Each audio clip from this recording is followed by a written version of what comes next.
Welcome to our channel. Today, we bring you news that weighs heavy on the heart.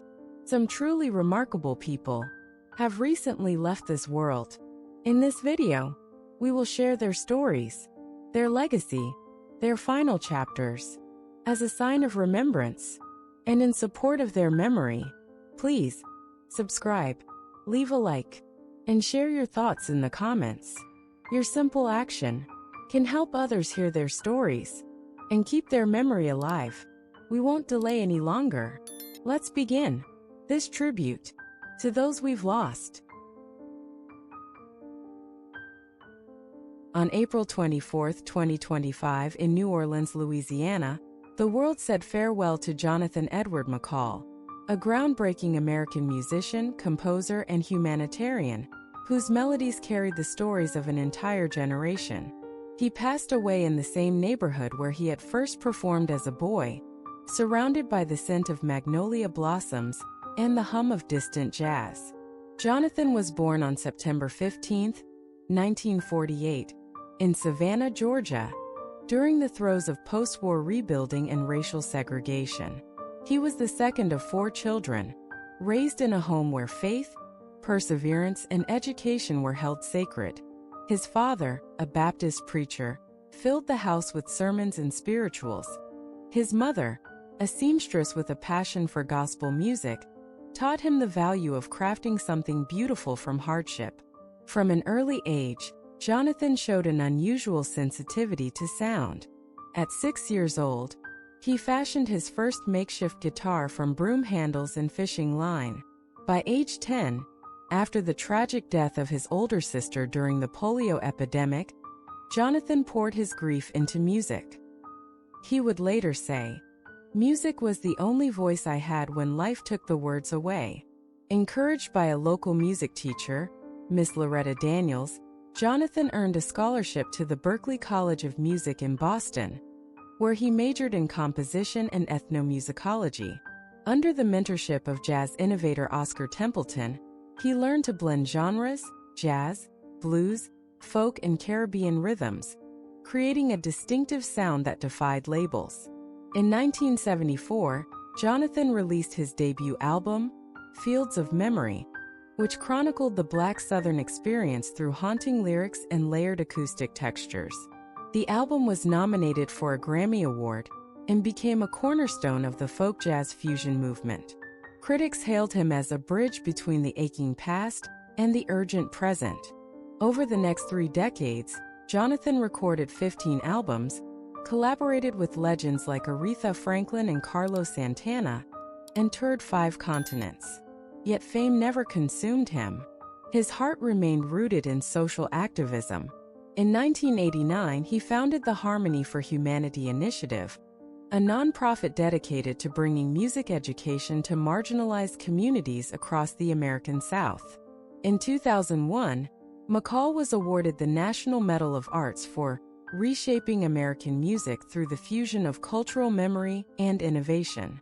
That same year, he received the UNESCO Artist for Peace designation, honoring his efforts to use music as a tool for reconciliation in post-conflict regions. However, Jonathan's path was not without shadows. In 1979, after a highly publicized fallout with a major record label over creative control, he disappeared from the mainstream for nearly a decade. During that time, he played anonymously in small-town cafes and church halls, reconnecting with the pure, communal spirit of music. His personal life was equally complex. Jonathan married visual artist Camille Boudreau in 1976. They shared 25 tumultuous years, marked by periods of separation and reconciliation. Together they had 2 daughters, Lillian, who became a civil rights attorney, and Naomi, a violinist. Camille once said in an interview, "Living with Jonathan was like living with a river. You could never hold him, only move with his current." At home, Jonathan was contemplative and warm. He collected antique maps, loved making elaborate gumbo recipes on rainy afternoons, and insisted on handwriting letters to friends and fans. He practiced meditation daily, often quoting his favorite proverb, "Still waters nourish the roots." His public persona, the eloquent magnetic performer, was in stark contrast to the quiet man who found his greatest peace tending to his backyard lemon trees or scribbling melodies into a weathered notebook. In his later years, Jonathan continued to mentor young musicians, holding free workshops and founding the McCall Legacy Fellowship, which provided grants to emerging artists of color. In his final interview recorded 2 months before his death, he said softly, "If you can find one note that holds your truth, sing it for those who have none." Jonathan battled pancreatic cancer for 3 years, yet he remained creatively active until the very end. His last public appearance was an intimate concert in New Orleans, where he performed sitting down, hands trembling slightly, but voice still strong, singing his first song, Little River Roads. He passed away at sunrise with his daughters by his side, a guitar resting quietly at the foot of his bed. Jonathan Edward McCall left behind not just memories, but an entire era embodied in his writings, ideas, and students. On April 24, 2025, in Denver, Colorado, the world mourned the loss of Samuel Dean Whitmore, a legendary American filmmaker, storyteller, and educator, whose lens captured the invisible threads that bind humanity. He passed away in the same city, where he had shot his first independent short film, completing a journey that had begun in the dusty suburbs of Hope. Samuel was born on January 11, 1949, in Wichita, Kansas, in a working-class African-American family. His father, a train engineer, and his mother, a library assistant, raised Samuel and his 2 sisters with a reverence for hard work, faith, and imagination. Samuel's earliest memories were shaped by the roar of freight trains, the smell of old books, and the whispered stories of resilience that filled his family gatherings. When he was 9 years old, a tornado destroyed their home, forcing the family to relocate to Denver, an upheaval Samuel later described as the first reel of my life's movie. His love for storytelling was ignited in high school, where he built makeshift cameras from broken equipment and filmed street scenes around his neighborhood. Following a severe car accident at age 17, which left him bedridden for months, Samuel began writing short scripts, inspired by the films of Sidney Poitier and Ingmar Bergman. That confinement taught him patience and gave him the conviction that every setback was simply an edit, not an ending. He attended the University of Southern California's School of Cinematic Arts, where he struggled initially with academic demands and racial prejudice. Expelled during his second year for clashing with a professor over creative differences, Samuel found work as a production assistant, slowly building connections and experience outside the classroom.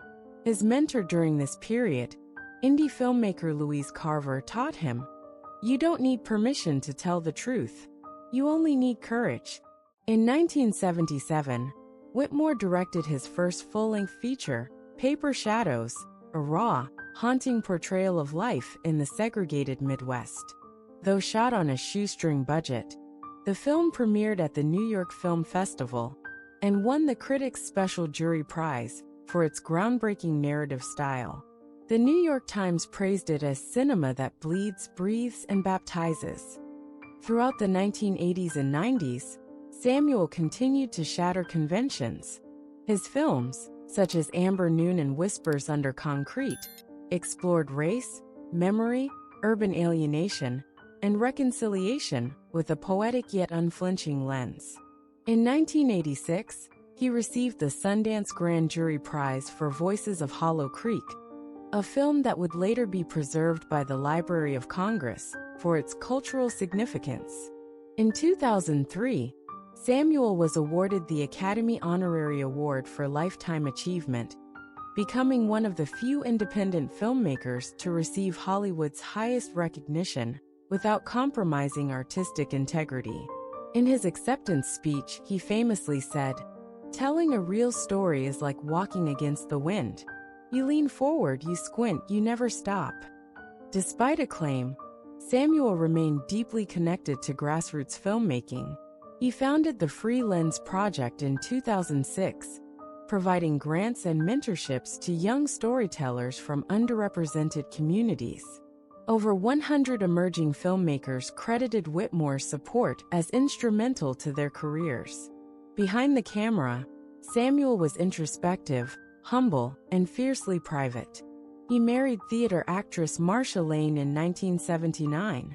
Their marriage, though passionate, weathered storms of creative rivalry and long periods of separation due to Samuel's grueling filming schedules. They had one son, Elijah, who became a documentary filmmaker and often said, "Dad taught me that beauty was in what everyone else ignored." At home, Samuel found solace in cooking elaborate meals, tending to his rooftop garden, and sketching storyboards late into the night. He disliked fame, rarely attended premieres, and preferred quiet conversations over public speeches. Those close to him described him as a man whose silence was heavier than his words, but whose words, when spoken, rearranged your bones. He remained politically active throughout his life, participating in civil rights marches, advocating for prison reform, and volunteering at inner-city youth centers. His activism was subtle but steady, much like his films, a whisper that built into a wave. In the final chapter of his life, Samuel battled a myotrophic lateral sclerosis. As his body weakened, he continued writing and advising young filmmakers through voice recordings and video calls. His final public appearance was a surprise cameo at a student film festival in Denver, where he appeared in a wheelchair, smiling as the crowd erupted in a standing ovation. His last recorded words to his family were simple: "Capture the world, but never forget to live inside it." Samuel Dean Whitmore left behind not just memories, but an entire era embodied in his writings, ideas, and students.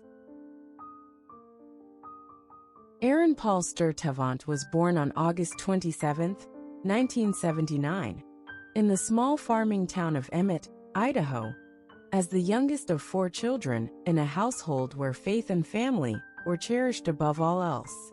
His mother, Darla, whose maiden name was Haynes, served as a devoted Baptist minister's wife and nurtured her son's early fascination with storytelling by singing hymns around the living room piano and encouraging him to recite Bible verses and poems aloud.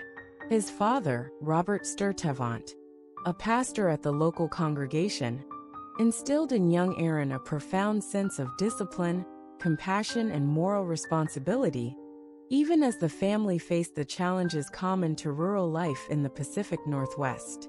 Though the Sturtevants were of modest means, their home rang with laughter and spirited debate, and the siblings, Aaron, his brother Shane, his sister Angela, and eldest brother Joshua, found joy in each other's company, staging backyard plays and inventing fantastical characters whose adventures unfolded beneath the wide Idaho sky. From the moment he could walk, Aaron showed an unusual confidence in front of others. His earliest memories included performing impromptu skits beside the family's chicken coop, narrating adventures set among the clucking hens, and improvising musical jingles for chores. In kindergarten, his teacher despaired that he could not sit still for circle time, for he preferred to leap into role play rather than remain at rest.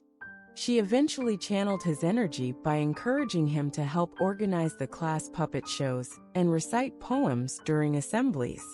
By the time he reached the 1st grade, he was already known as the child who would burst into song at unexpected moments, transforming routine lessons into dramatic tableaus that left both classmates and teachers amused and enchanted.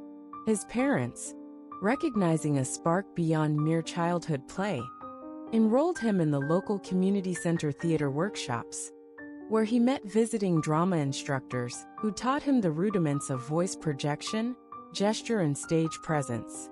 During his elementary years, Aaron found kindred spirits among the other children drawn to performance. On Saturdays, he and his friends would gather in the basement of the church hall to rehearse short scenes from classic fairy tales. each sibling and neighbor taking turns as hero, villain, and narrator. His mother brought home scrap fabric from the church's charity sewing group, so they could fashion simple costumes.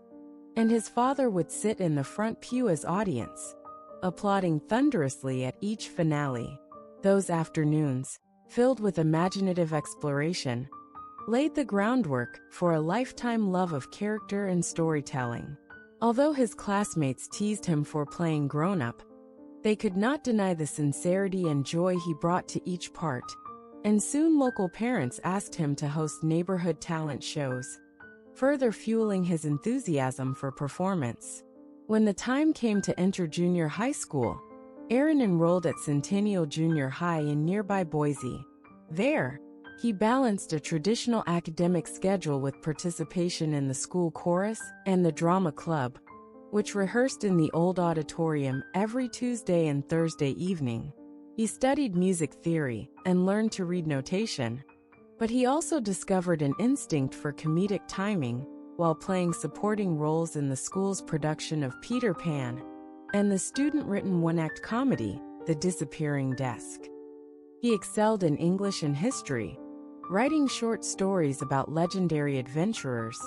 Yet he found the most fulfillment in the thick red velvet seats of the auditorium, where he watched older students lead musical numbers and felt an irresistible calling to join their ranks. His parents, though wary of the unpredictability of show business, admired his dedication, ensuring he completed homework assignments and maintained satisfactory grades, while quietly celebrating his performances with gentle praise and attendance at every recital. His teenage years at Centennial High School were a period of widening horizons and new challenges. Standing well above average height with a ready grin and expressive blue eyes, he cut an unmistakable figure in both the halls and on stage. He joined the Advanced Drama Ensemble, where he tackled scenes from Arthur Miller and August Wilson, under the tutelage of a passionate teacher who emphasized emotional truth over melodrama.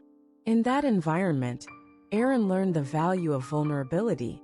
To inhabit a character fully, he had to relinquish self-consciousness and open himself to the audience's gaze.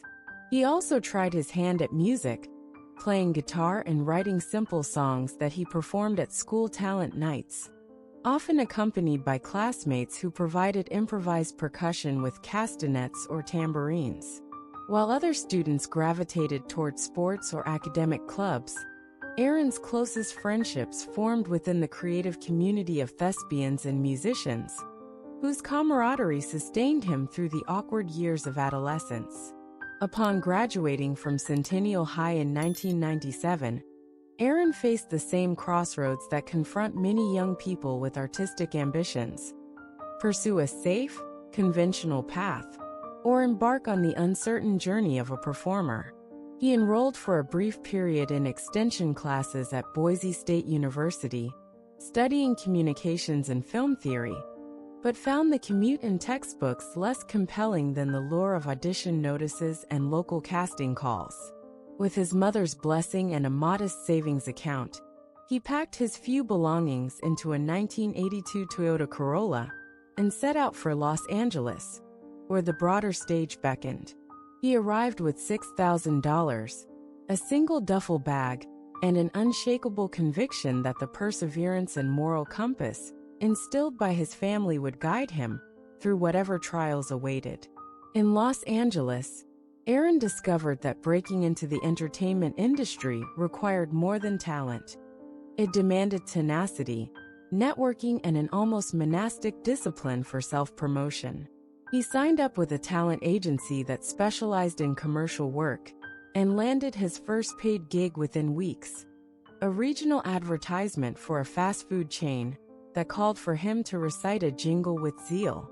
Though the pay was modest, the experience introduced him to professional sets, union rules, and the delicate dance of hitting marks beneath glaring studio lights. Between auditions, he worked as a theater usher at Universal Studios, where he observed professional actors rehearse on stage and gleaned insights into pacing, audience engagement, and the subtle art of comedic delivery. Every free moment found him attending acting workshops, improv Olympic sessions, scene study classes, and on-camera technique seminars, in a fervent quest to bolster his skills. The first years of Aaron's career were a mosaic of small roles: a shirtless surfer in a music video, a distressed witness in a procedural police drama, a bad-tempered customer on a popular sitcom. Each part, no matter how brief, offered an opportunity to refine his craft and hone his instincts. He learned to create a fully realized character in mere seconds, an ability that caught the eye of casting directors seeking actors who could light up the screen despite minimal screen time. By 1999, he had earned guest star credits on well-known shows and appeared in independent films, building a resume that spoke of versatility and a willingness to tackle scandalous or offbeat material. Industry insiders noted that his performances radiated authenticity, as though he summoned fragments of his own life's joys and trials to inform each portrayal. The turning point arrived in 2006 when Aaron auditioned for the role of Jesse Pinkman, a troubled young man involved in illicit activities, for a new drama series on AMC. Although the producer initially saw him as too lighthearted for such a dark character, Aaron's audition impressed the show's creator with its rawness and spirit.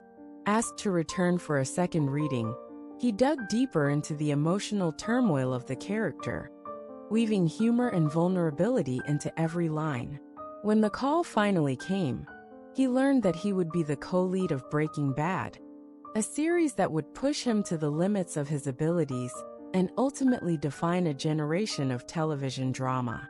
During the early seasons of Breaking Bad, Aaron navigated uncharted territory, portraying a character at once desperate and defiant, capable of both cruelty and deep affection.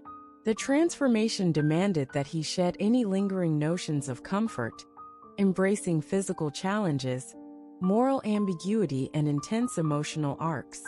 He collaborated closely with the writing team and his co-star to explore the intricacies of friendship under extreme pressure, cultivating a chemistry on screen that captivated viewers worldwide.